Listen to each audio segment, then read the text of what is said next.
bancos odeiam quem tem R$21.912 guardados. E não é um exagero, não é também uma teoria da conspiração, e esse número não é aleatório. Segundo o IBGE, o salário médio do trabalhador brasileiro está na casa dos R$3.652. Aí você multiplica por 6 meses, vai dar exatamente 21.912. E esse é o valor que representa 6 meses de salário médio guardados. É o valor que faz o sistema financeiro brasileiro começar a perder dinheiro com você. Em 2025, os 4 maiores bancos do Brasil lucraram juntos mais de 100 bilhões de reais. O Itaú lucrou 46 bilhões, o Bradesco 24 bilhões, o Banco do Brasil 20 e o Santander 15. Agora, me responde uma coisa, se eles já estão lucrando tanto, por que ainda te ligam todo mês oferecendo um crédito pré-aprovado para você? Por que eles ainda mandam notificação no seu celular dizendo que o seu limite aumentou? Porque eles continuam te tratando como o cliente mais importante do mundo justo quando você está apertado e aí somem quando você junta dinheiro. A pergunta que ninguém está fazendo é essa. Se o lucro já é gigantesco, por que eles precisam de você completamente endividado? É justamente sobre isso que a gente vai ver no vídeo de hoje. Eu peguei dados reais do Banco Central, do IBGE, do Banco Mundial,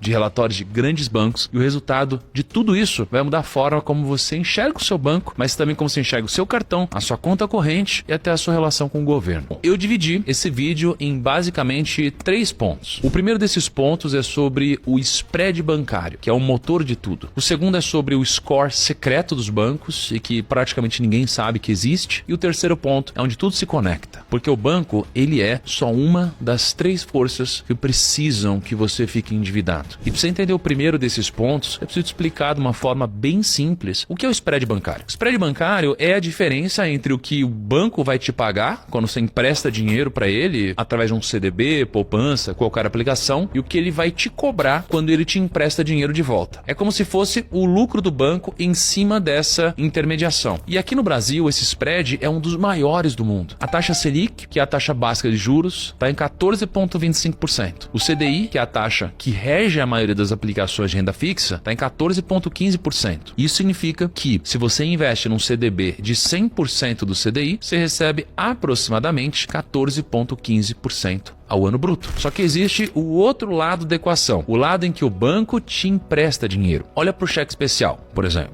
Segundo o Banco Central, em 2026, a taxa média do cheque especial está em 134,2% ao ano. E isso daqui já com o teto regulatório de 8% ao mês, que foi imposto pelo próprio Banco Central. No caso do cartão de crédito parcelado, são 194,9% ao ano. Crédito pessoal não consignado é 106,6% e o maior de todos, que é o rotativo do cartão, está em 424,5% ao ano. Ou seja, o banco vai te pagar 14% ao ano quando você emprestar dinheiro para ele. E aí ele vai te cobrar 400% ao ano quando ele te emprestar de volta. A diferença é de mais ou menos 30 vezes. E é aqui onde tudo fica ainda mais interessante. Quando você compara o spread bancário brasileiro com o resto do mundo, a diferença é muito grande. O que eu vou te mostrar agora é um dado que praticamente ninguém no Brasil conhece. Eu precisei ir atrás de um indicador internacional publicado pelo Banco Mundial em parceria com o FMI, chamado Interest Rate Spread. E ele mede de uma forma padronizada a diferença entre o que os bancos cobram para emprestar e o que os bancos pagam para captar. É a mesma conta em todos os países. E sabe o que aparece? A média global desse spread, que é de 6 pontos percentuais. Ou seja, a maioria dos países do mundo opera com uma diferença de 6 pontos entre o que o banco paga e o que o banco cobra. Coreia do Sul é 1,25%, Uruguai é 2,6%, a Colômbia é 6% e o Brasil 32,5%.